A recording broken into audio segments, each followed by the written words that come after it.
Hello, my name is Stephen Flanders. This is 15 Minutes to Save America. This is going to be a series of 15-minute episodes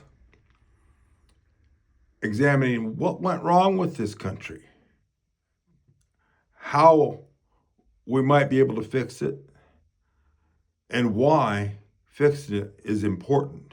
What is important about freedom? A lot of folks will act like or say this is pretty much a fool's errand.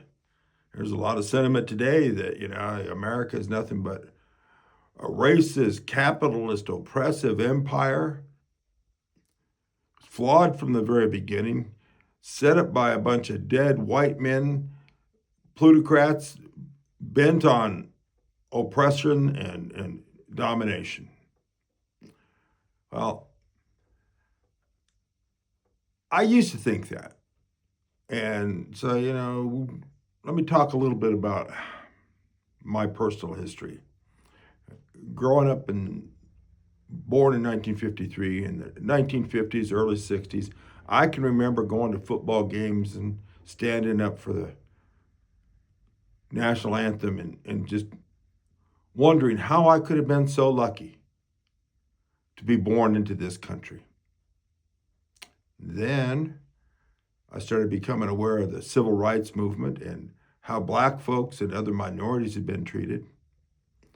Then I became aware that Vietnam was a war that we had gotten into without following the Constitution, and I turned against it. I turned against the country. I turned against the government anyway, not against the Constitution, but certainly against the government. I felt bitter. I felt betrayed. I understand exactly why people feel like this, the whole thing is a bad idea. I continued, feeling that bitterness for a couple of decades.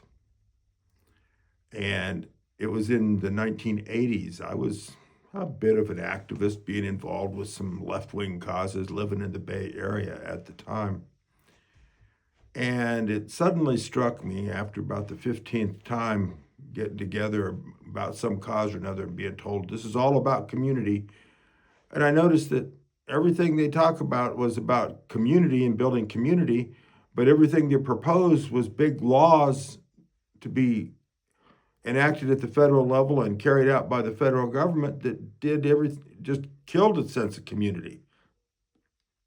And so I started doubting, that commitment to my commitment to liberal causes, and started wondering about, what the Constitution was really about. And that got redoubled. And a couple of years later, I moved to Denver and met an old Cold War warrior. And in the course of a couple of years there, I got a great education about the Constitution. And I began to realize and recognize that the Constitution, as written, was designed to empower communities. And I also started realizing that all kinds of good liberal things had been done and could be done through a much more, bringing the powers of local community back to local communities. And so, like I say, I had to really rethink a lot of it. I came to recognize that the founders were not just a bunch of oligarchs. Yeah, some of them were pretty rich, but some of them weren't. Some of them died penniless. But that wasn't what was important. The fact that they were white and everything wasn't what was important. What was important about writing the Constitution was the historical situation that it came out of. The founders were all part of, the American Revolution and breaking away from England. But long about 1787, things were falling apart and looking pretty precarious. The Articles of Confederation had proved themselves to be inadequate. They were described as a rope of sand. Well, a rope of sand is not going to be something you can pull very hard on. Everything was falling apart, and the founders knew that if the country fell apart, very likely Britain and other European powers would come back in force to North America, and they'd probably end up dying at the end of a rope, and the country would be torn apart with all the strife and divisions that these various European powers would introduce.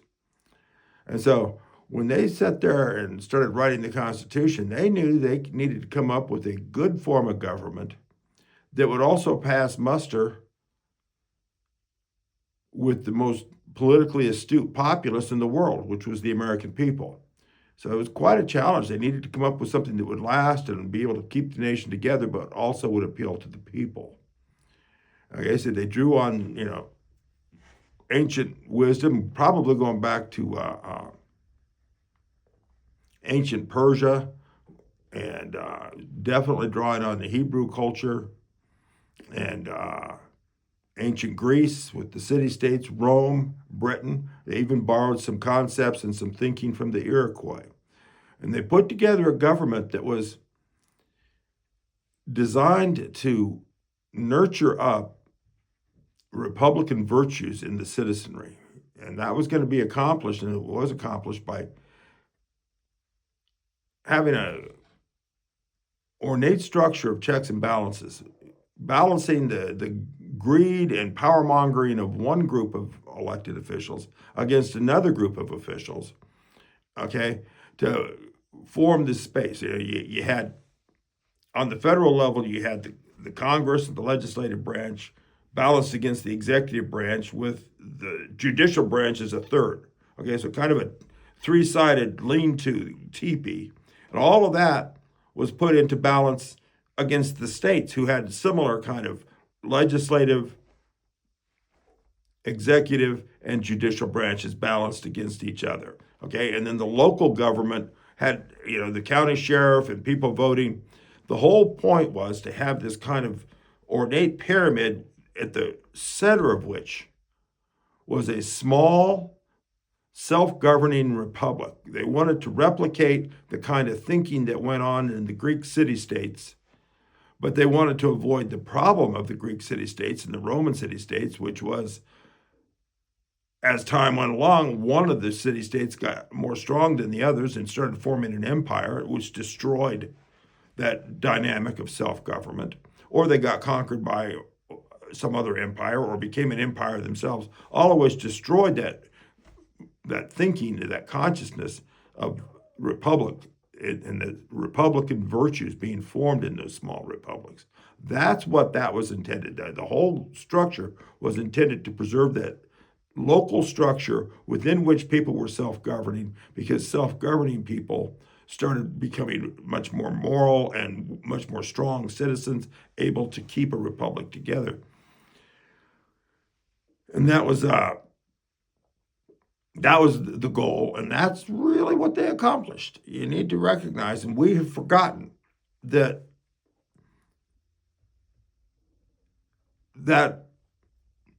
local citizenry did get germinated in so many of the small republics in this country. And it wasn't everybody, but it was most of them. And, there's a really good book called Inheriting the Revolution that goes into the kind of thinking that was going on in the first couple of generations after the revolution. I'll show it again. It's by Joyce Appleby. And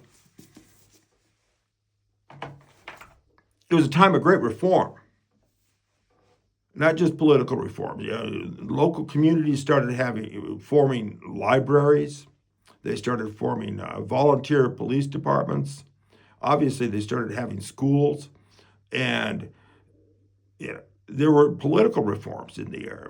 Immediately, as soon as the country formed, even before the Constitution, people were working to abolish slavery. That continued, okay? There was a movement to take away property requirements to vote. It went state by state in the 1820s and prevailed. Every state dropped the property requirements. There was a small but growing women's rights movement, prison reform movement, and of course, slavery itself. I mean, think about how much people's thinking changed in this system, how truly great it was. That in 1776, slavery was accepted, was, not even questioned. By 1860, 85 years later, just a long lifetime, we'd gotten to the point where millions of Americans were willing to fight and die and kill to end slavery. That is a tremendously huge change in social consciousness. And I think it was brought about because of our form of government. And that's exactly what it was designed to do, to encourage virtue in the citizenry. And it largely has worked, but it got corrupted. Now, those seeking to discard our country, our form of government, and set something else up, and there's a lot of suggestions in the air, which I will go into and respond to and talk about how some of these things can be incorporated into a revived government. But those seeking to discard our government and get something else, virtually anything else will lead right back to some sort of elitist control and elitist rule.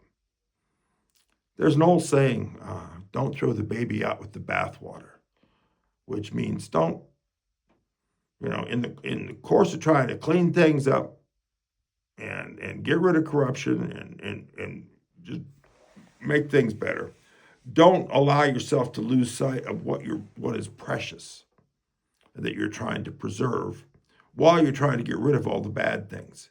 Well, the people wanting to just discard our system and throw it away and get something else, it's worse than throwing the baby out with the bathwater. They're suggesting that we should throw out the baby and keep the corrupt bathwater of elitist rule. And that's what we need to realize is going on. And that's what this series of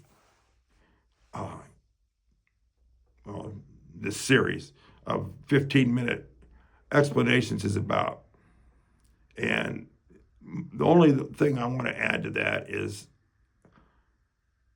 you'll find that I don't have a website to sign up to. I don't have a place I'm asking for funds. There's no place to, sign a petition or anything. The only thing I'm asking, and I think it's an important ask, share this. Share the videos, share the links, share the ideas. Because that's how, we have a tremendous gift here with the technology, and we're not using it. We're acting like, I don't want to share something. Oh, somebody might think I actually believe in something. I'm too cool to actually believe in a corny thing like that.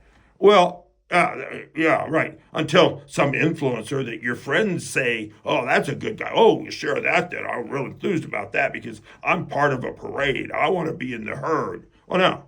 You need to start saying, I believe this. This is a good idea. I want to share it on that basis. I do all the time.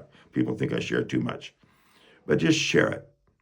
And there's going to be a second segment. There's a little short segment in each 15-minute episode with the same thing. It's going to be kind of a table of contents of what to expect, where it's going, and how long this series will continue.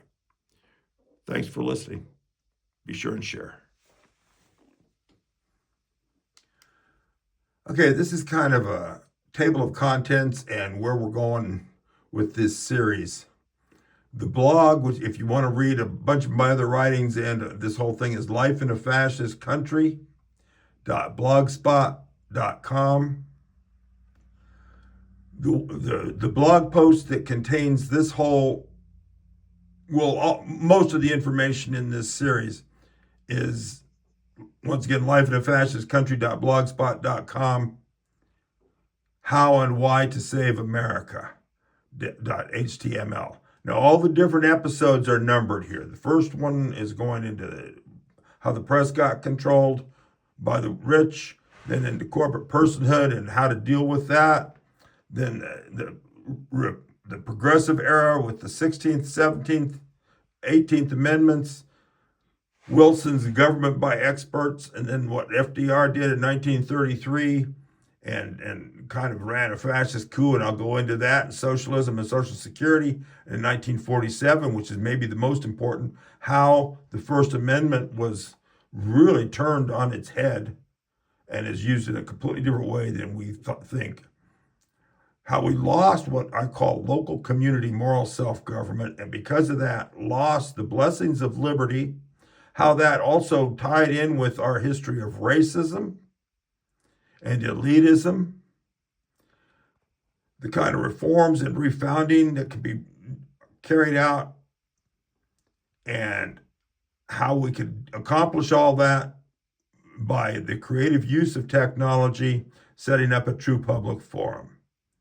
That's going to be all the episodes, and be sure and look for them, but the best to take them in order. Once again, I can't emphasize enough, the thing to do is spread the word. We can share this, and if people do share this, everybody that agrees with it and thinks it's worth thinking about sharing it, we could really start making some progress. Thank you.